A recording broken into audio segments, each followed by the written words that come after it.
Welcome to the Butterfly Effect. It's stage 7 of the Giro. We're getting through the first week of this racing. 2 weeks left to go still, but wow, did the first week impress.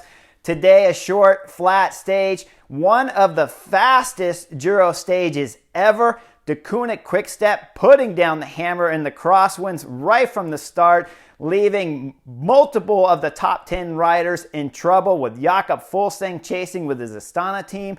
And of course, Lotto with Harm van Hoeke stuck in the third group, chasing all out. That would not be the only time he'd have bad luck at the start, as the group came back together and then would split later from a crash with about 40K to go. Lotto again having to do big work to get the young Belgium kid, who's sitting top 10 right now on GC, back into the front of the group.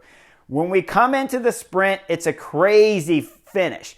You see FDJ finally taking control from Jumbo-Visma after Steven Kruijswijk was led all the way into the finish from his Jumbo-Visma team, and then he gets entangled a little bit with Max Verkese and Arnaud Démare, where they're bumping and fighting position. And then there's Steven Kruijswijk there, one of the GC guys. I've been in his position many times. It's scary to be at this level of a field, at this speed, and with how aggressive they are bumping, to be a GC guy getting bumped from Max Verkese, and you're just trying to get out of the way, folks. That's all he's thinking right now is, okay, I made it through 3K to go. I'm down with 1K to go. Now I just need to get out of the way before someone takes me out and my Giro hopes are over and I'm on a plane back home to spend time with my family for the rest of the year because the season's over. Steven, really great job starting in that position, and did a great job, honestly, from my perspective, of just getting out of the way. Now let's get down to the sprinter teams, because Frances de Jure is doing a great job trying to get the already 2-time Giro stage winner to the finish to get him a hat trick with 3. As they're doing the lead out, you see Max Verkese, and him and Arnaud Démare are really battling for position. UAE Team Emirates did a great job today of trying to make it really complicated on Démare to win the stage. We all know he's the fastest at this Giro. His speed, his strength, his power, he has all of it, everything except for that real quick acceleration. But after that, he has power, he has fitness, he's getting through some of the steeper little climbs to the finish like he won yesterday. Today, he's got a fight with the whole UAE Team Emirates team as they're trying to box him in and playing games. When we talked about the stage yesterday of the Giro, I told you how not to do a sprint train, how much that the Bora Hansgrohe guys were making mistakes when they're just riding straight into the finish, not enough speed, not enough power, not doing anything dramatic to cause chaos when they're dropping off the front. Today was the opposite. This is a great video. Take yesterday's stage and take today's stage, pair them up. One is how not to, one is how to do the sprint. FDJ is perfect. Arnaud Démare handled the UAE Team Emirates attack on him personally coming into the sprint with really class and just absolutely beautiful sprinting technique to be able to fight with a rider like Max Verkese just before he starts his own sprint, and then take off to the line and destroy the whole field in the sprint. Now, we all saw how much he moved from the left side of the road to the right.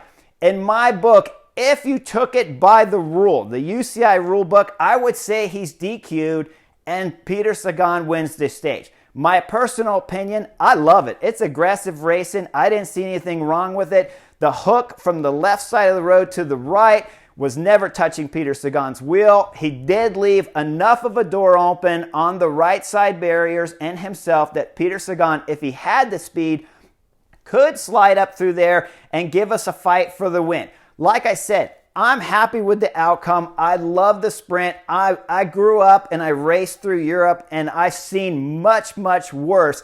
I like it. By the rule book, though, you cannot argue that he should have been DQ'd. And here's the thing.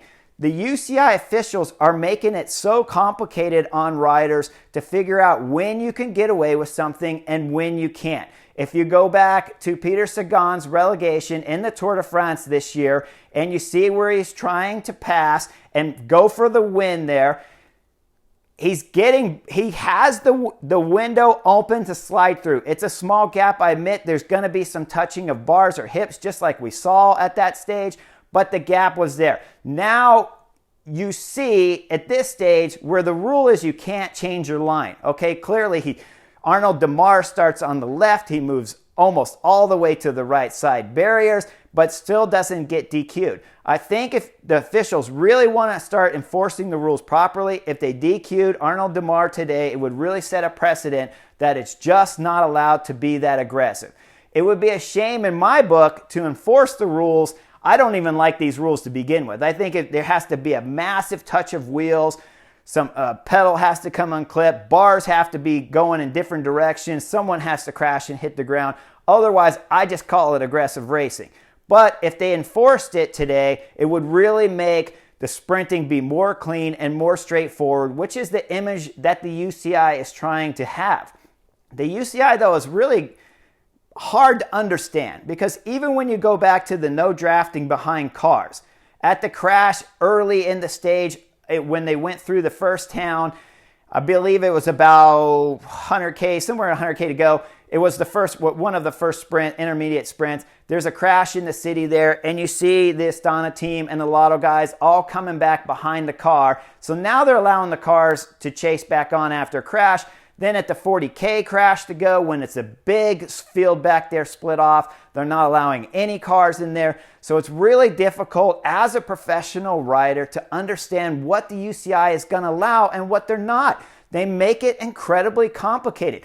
Even when I'm working the Tour de France, commentating with NBC, and we see a finish like today's stage, viewers, I don't know what to tell you. When we're watching that and we're calling it for NBC, I cannot tell you when Arnaud Démare comes across that line if he's going to win today or not. I can give you my personal opinion, but I can't tell you. The rules are clear. Arnaud Démare should have been DQ'd on today's stage. Peter Sagan should have had his first win in over a year at the Giro. Sometimes when I look at these sprinting rules, I wonder if they say it's deviating from your line, but sometimes I wonder if it's a Peter Sagan rule only. Like, we don't want to let him win because every time I look at a rule when it's getting enforced, it's against Peter Sagan.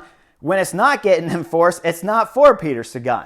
So you got to look at it. I just wonder how many people see it the same way I do, but it's really crazy that they just can't enforce the hold your line. When you start your sprint, hold it all the way to the finish. Personally, I don't want to see it. When you go back to the Tour de France, stage 3 with Caleb Ewan's win, I thought it was one of the most spectacular stage wins I'd ever seen at a Tour de France or any race for that matter. When he came from so far back, he's weaving through all the sprinters, going left, going right, almost touching the barriers, sliding through, passing the final guy at the front to take the win. That win that Caleb Ewan had at the stage 3 of the Tour de France was absolutely spectacular. So if you start enforcing the hold your line when you start your sprint, it's going to get really difficult and we're going to lose these beautiful wins.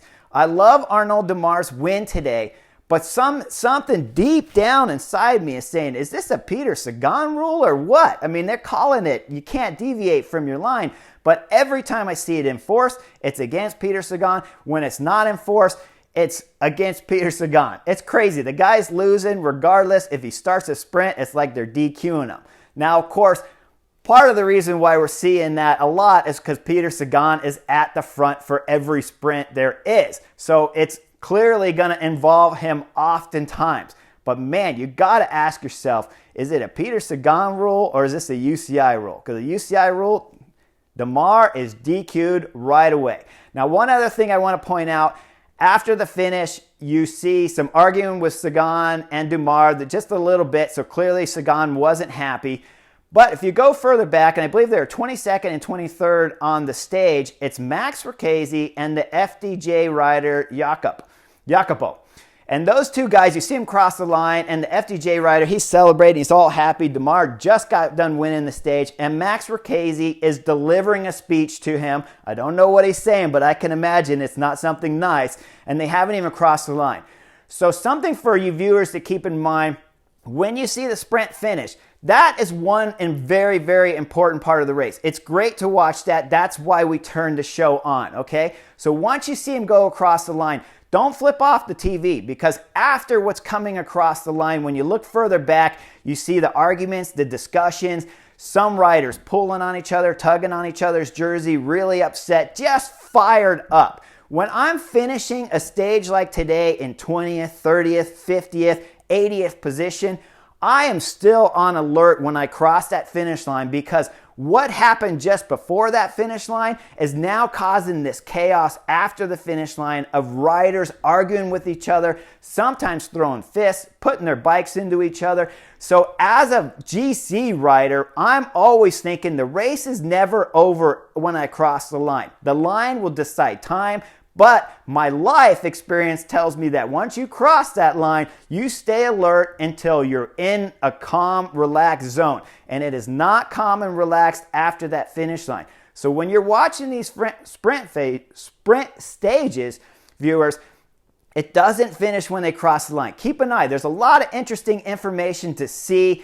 Even the guy getting 15th could be arguing, and certainly there might be some great viewing after the finish line. So stay glued to your seat. It's always exciting and interesting, and there's always something else to watch at a different angle in the race. Hope you enjoyed the butterfly effect today. We're done with the first week of the Giro. I'll see you for the next 2 weeks to come. Like and subscribe.